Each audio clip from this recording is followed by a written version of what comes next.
हालांकि तस्वीरें अब आपको दिखाऊंगी। रावलपिंडी के रेस कोर्स इलाके में लगी भीषण आग की, जहां रावलपिंडी में ड्रोन अटैक के बाद लगी आग की ये तस्वीर सामने आई। रावलपिंडी ही क्यों, यही सवाल हमने एक्सपर्ट से किया। मेरे सहयोगी सुमित लगातार हमें बता रहे हैं कि रावलपिंडी को टारगेट इसलिए किया गया क्योंकि यहां पर आर्मी हेडक्वार्टर है। रावलपिंडी में ही रेस कोर्स इलाके में लगी भीषण आग की फिलहाल ये तस्वीर आप देख रहे हैं, जिससे साफ है कि किस तरीके से पाकिस्तान को पूरी तरीके से इन ड्रोन अटैक्स के जरिए ही दहला दिया गया है। बल्कि एक नहीं, 12 अलग अलग शहरों में हुए इन धमाकों के बाद रावलपिंडी में हुए अटैक को लेकर यह सबसे बड़ी खबर और तस्वीर आपके सामने। और रावलपिंडी के साथ साथ और इंपॉर्टेंट लोकेशंस जिसके बारे में लगातार खबरें आई करुणा, कि किस तरीके से कराची, लाहौर, सियालकोट, उमरकोट, चकवाल, घोटकी, अटक, ये अलग अलग जगहों पर ड्रोन अटैक की लेकर ये तस्वीरें सामने आ रही हैं।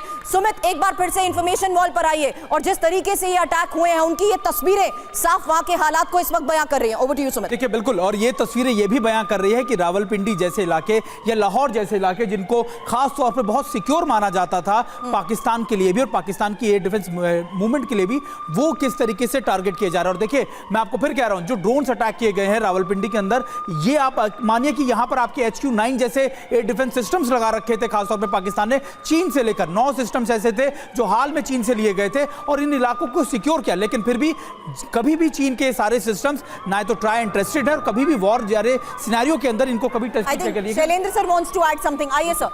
आप इसको नोटिस कर रहे हैं क्या सर? आपने बड़ी बताइए सर। पब्लिक के ऊपर अटैक नहीं हो रहा, सेलेक्टिवली अटैक हो रहा है। Right sir. ये देखिए, अदरवाइज आसपास लोग नजर आ रहे हैं, यानी बहुत प्रिसाइज हमला है। यस, मैं बोल रहा हूँ बिल्कुल स्ट्रैटेजी का। अदरवाइज ये बच्चा इतने आराम से बैठ के देख सकता है। आप खुद सोच लीजिए, अगर इससे 50 गज दूर होता, 100 गज दूर होता, आप ये अटैक्स जितनी जगहों तो पर सर मोटिव क्या नजर आ रहा है जो भी इन हमलों को अंजाम दे रहा है? ओ वेयर इट मैटर्स, जो नर्व सेंटर है, जो असेट है, उसको हम डिस्ट्रॉय कर रहे हैं। अगर रावलपिंडी में अगर आपने 2 गन एयर डिफेंस की लगा रखी है, वो डिस्ट्रॉय करी जा रही हैं। आपका कोई भी स्ट्रैटेजिक असेट जो आपके इस टेररिज्म को सपोर्ट करता है, हम उसे डिस्ट्रॉय कर रहे हैं। अदरवाइज ये वाला सीन हो ही नहीं सकता कि इतने बच्चे और लोग वहां तक देखते चले जाइए। और शैलेंद्र सर, अगर मैं गलत नहीं हूं तो आपको याद होगा कि हमेशा जब भी हम देखते थे कि कोई भी आतंकी घटना होती थी, रावलपिंडी से रीइंफोर्समेंट आती थी। और अभी भी जब मोबिलाइजेशन सुमित थोड़ा रोक रहा हूं सर, क्योंकि एक और बड़ी खबर रावलपिंडी से आ रही है।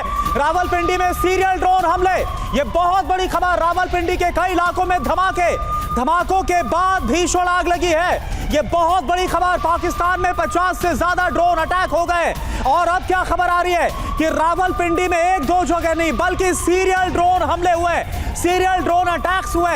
रावलपिंडी के कई इलाकों में धमाके हुए हैं, बड़ा नुकसान पहुंचा है।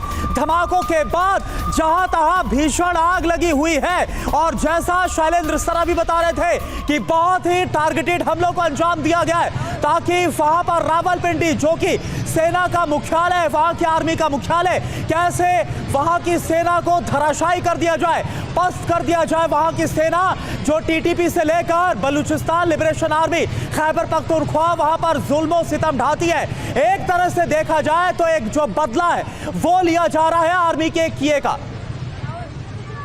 दो तस्वीरें एक साथ आपके सामने। रावलपिंडी के रेस कोर्स इलाके में लगी भीषण आग की वो तस्वीर और साथ ही देखिए रावलपिंडी में सीरियल ड्रोन हमलों के बाद अलग अलग इलाकों में मची अफरा तफरी की ये तस्वीर सामने आई है। हालांकि कुलकर्णी सर, एक सवाल आपसे इस लिहाज से लूंगी, जो बात अभी एक्सपर्ट यहां पर मेंशन कर रहे हैं स्टूडियो में कि ये बहुत टारगेटेड अटैक है। दूसरी बड़ी बात जो सुमित ने यहां मेंशन की कि कैसे पाकिस्तान को चीन से जो एयर डिफेंस सिस्टम मिला एक्सपोज हो चुका है, HQ-9 तक तबाह हो चुके हैं। सर, इस बारे में सवाल करने से पहले एक और बड़ी खबर, करुणा।